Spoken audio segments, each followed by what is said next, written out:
Voz para el Cambio, agradeciendo la gentileza de la maestra Paula Xiomara de compartir su tiempo con nosotros y los amigos y amigas que están ahí siguiendo nuestros comentarios, nuestro punto de vista, nuestros análisis, y a los amigos que están en sintonía, como siempre, agradecerle.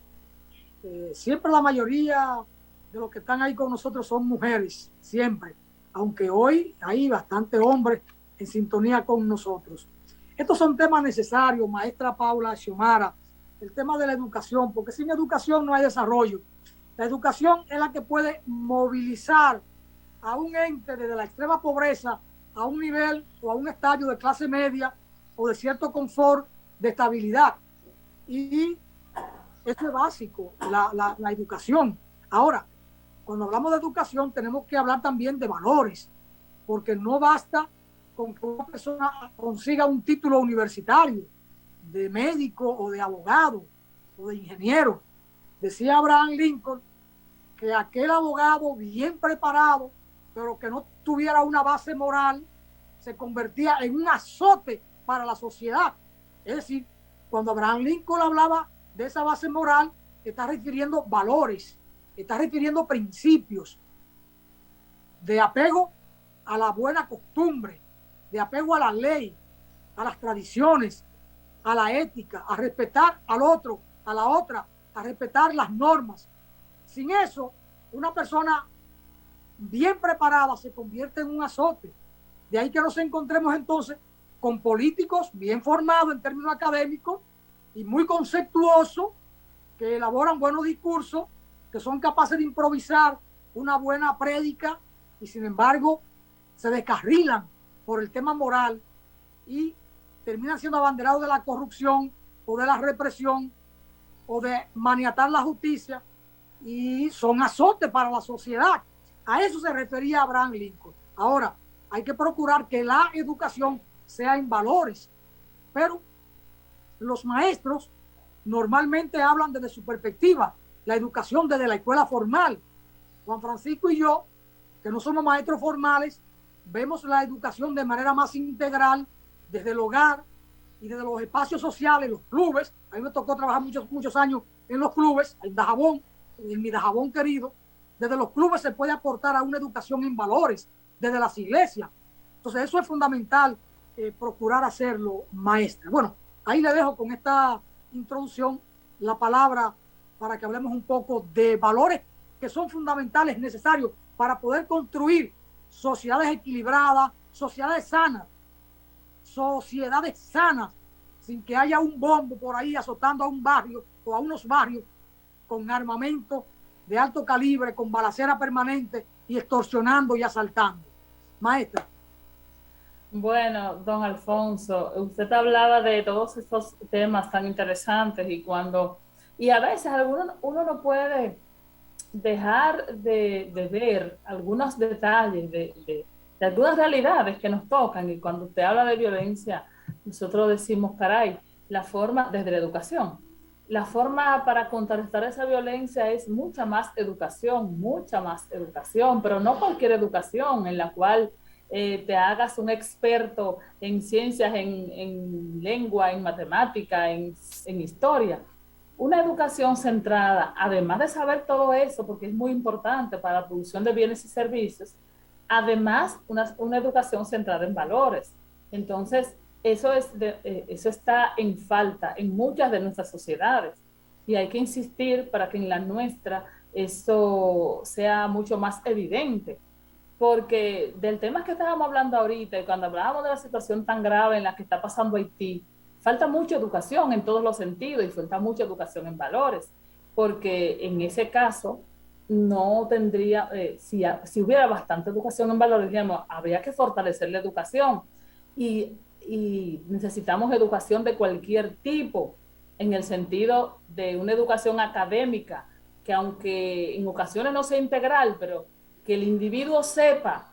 Ahora, ¿qué es lo que debería ser lo ideal? Que el individuo sepa, que el individuo conozca, que el individuo tenga conocimientos de las áreas académicas pertinentes para realizar determinadas labores con la mejor eficiencia, pero que además eso lo acompañe con los valores que le ayuden a poder diferenciar el bien del mal, las consecuencias de sus actos, que le ayuden a preservar la vida, que le otorguen la posibilidad de ser una persona de bien, que piense en su sociedad, que piense en su patria, en su porvenir. Entonces, ¿cuál es el gran problema que nosotros vemos ahora? Que muchísima gente confunde educación y dice, bueno, necesitamos más educación, ok, pero a veces lo confunden con tener un título, simplemente. Y no se trata solo de eso. Eso es muy importante, porque no vamos a decir que no. Para eso existen las universidades y existen las escuelas, existen los institutos, las instituciones de formación, pero eso tiene que ir, nada de eso importa, nada de eso vale, si no está acompañado de una formación ética, de una formación moral, de unos que te inculquen unos principios, que te inculquen una valoración por lo que eres. Cuando decía ahorita de que pobre pueblo haitiano, lo decía con todo el dolor del alma, porque cuando una persona se tiene que ir de su país porque no soporta las condiciones del suyo, esa persona se va, pero deja su corazón en su país. Y entonces el que se va está renunciando a poder ayudar. Entonces, como usted decía, la posibilidad que tiene Haití es de que surjan personas que de verdad les interese ese país y que entiendan que ellos son los responsables de que surja algo bueno del caos que ahora tienen. De la misma forma nosotros tenemos que seguir fortaleciendo lo que tenemos. Y dentro de la educación que nosotros necesitamos fortalecer en nuestros valores está nuestra identidad.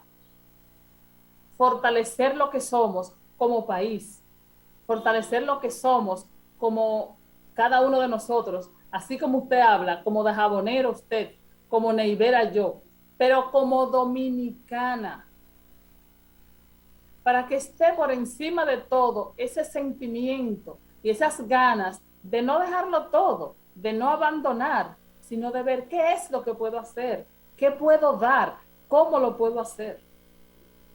Entonces, nosotros tenemos muchísimos retos diarios, porque necesitamos vivir con muchísimas carencias y encima tener la responsabilidad de ser individuos que respondamos cada día a lo que se espera que seamos. En ocasiones eso es difícil de conseguir para los más jóvenes, sobre todo cuando no se está formado en valores.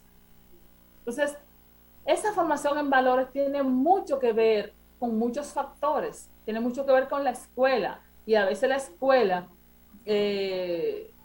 los deja de lado, porque en ocasiones nos centramos con las prisas y con el currículum y con los horarios y con la lista de contenidos que tenemos ahí, y a veces queremos cumplir con este contenido y se nos olvida que es más que eso, que hay un día en que tienes que olvidarte del tema y el tema tiene que ser hablar de responsabilidad y puntualidad. Pero en las escuelas eso se hace y tenemos que seguir haciéndolo, pero eso tiene que estar contenido en el currículum como tal para que eso no se olvide.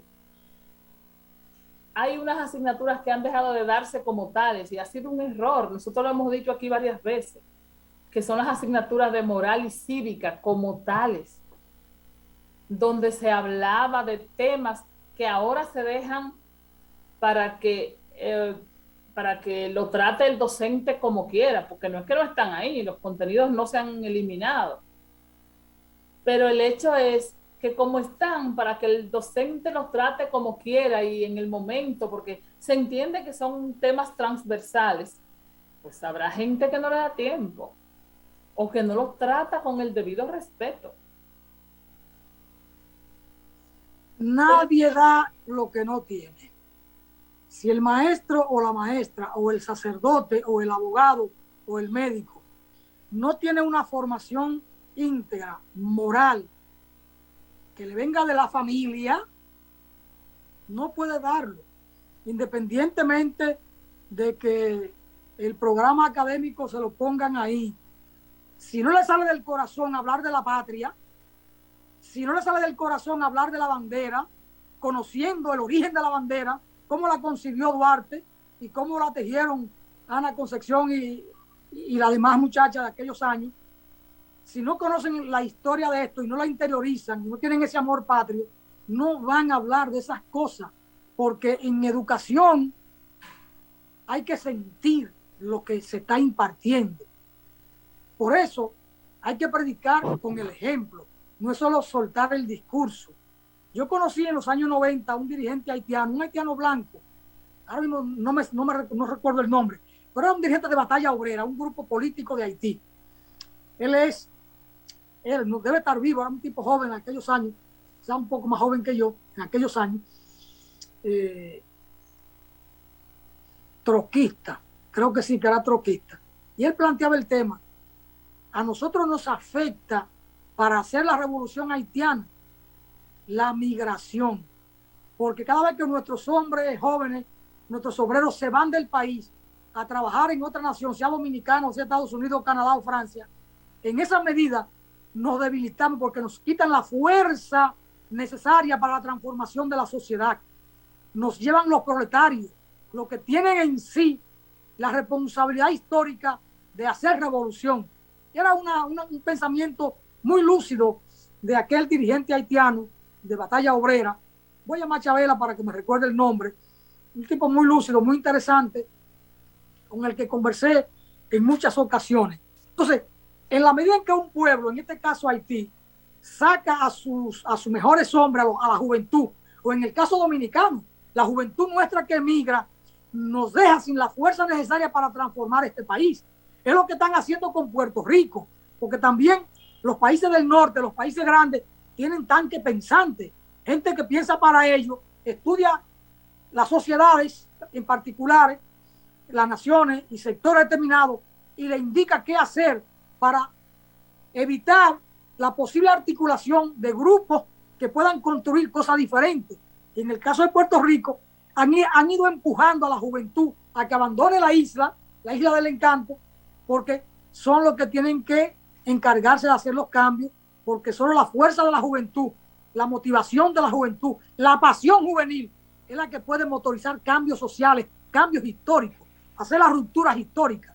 Y entonces, este dirigente haitiano en el análisis, los encuentros que hacíamos bilaterales para tratar de entender la relación insular y la realidad de cada pueblo y en qué medida podíamos darnos solidaridad, tenía una visión muy lúcida del tema haitiano. Pero volviendo al tema de los valores y de los estudios, necesariamente no hay que pasar por una universidad para ser un ente de bien. Una persona puede ser un agricultor, vivir de la agricultura con todas las situaciones que tiene esa empresa que es la de mayor riesgo en la sociedad, en cualquier sociedad, pero con valores, con principios. O puede ser un plomero, o puede ser un electricista que tanta falta hacen en nuestra sociedad, o una persona que arregla celulares. De eso se puede vivir, pero hacer la cosa correctamente. No como plomero, ir a engañar a una casa de familia a quien lo llama, o como electricista, ir a engañar, o el tipo que te va a arreglar un aire acondicionado se lleva la pieza, como me pasó a mí hace 2 años. A un amigo que me enviaron para trabajarme lo de un aire, se llevó el motor del aire acondicionado. 4 o 5 meses. Tuve que llamar al amigo que me lo recomendó, buscarlo, vino de nuevo, se llevó otra pieza y finalmente jamás apareció. Es decir, un vulgar ladrón. Pero como plomero, él puede, como técnico en refrigeración, puede vivir con decencia, pero siendo decente. Yo recuerdo en Dajabón, cuando yo era muchacho, ¿cuántos profesionales teníamos en Dajabón? Se podían contar con los dedos de la mano, los que eran abogados. Las maestras y los maestros tenían el 6º, el 8º curso, algunos eran bachilleres, pero tenían una rectitud moral que era, aquello había que respetarlo. Los guardias y los policías no andaban macuteando. Los guardias sobre todo eran gente honorable, gente humilde, gente honesta, que respetaban a los ciudadanos. los policías daban su macanazo y trancaban a uno si uno protestaba, pero desde el punto de vista político, porque un cuerpo policial siempre es un cuerpo represivo al servicio del status quo, de los que dominan. Pero no es que eran policías ladrones, no es que eran represivos porque ellos querían, estaban al servicio de un Estado con una característica tal y estaban al servicio de ese Estado. O sea, los jóvenes que protestábamos, que hacíamos la huelga, bueno, pues nos arrestaban y nos daban uno que otro macanazo, pero fuera de ahí no había, el agricultor era un hombre honesto, el cartero, es decir, el que llevaba las cartas, el que trabajaba en el correo, el gobernador era un hombre asequible o una mujer asequible, el síndico, el alcalde, era una persona, era un vecino y visitaba a todo el mundo, iba a pie al trabajo, no tenía vehículo. Es decir, en aquel Dajabón éramos todos hermanos, que aunque no conversáramos todos los días, nos saludábamos y nos vemos hoy y es como si fuéramos familia. Y muchos de nosotros no conversó en aquel Dajabón porque habían unos principios, había una identidad, habían unos valores y entonces eso pesaba mucho, maestra, eso era fundamental. A eso es que me refiero que debemos retornar, sí, a esos principios, a esos valores. Bueno, vamos a una pausa, maestra. O yo hablé mucho o usted habló un poquito, o los dos hablamos. Pero son cosas importantes. Natanael, vamos a la pausa y retornamos con la maestra Paula Xiomara.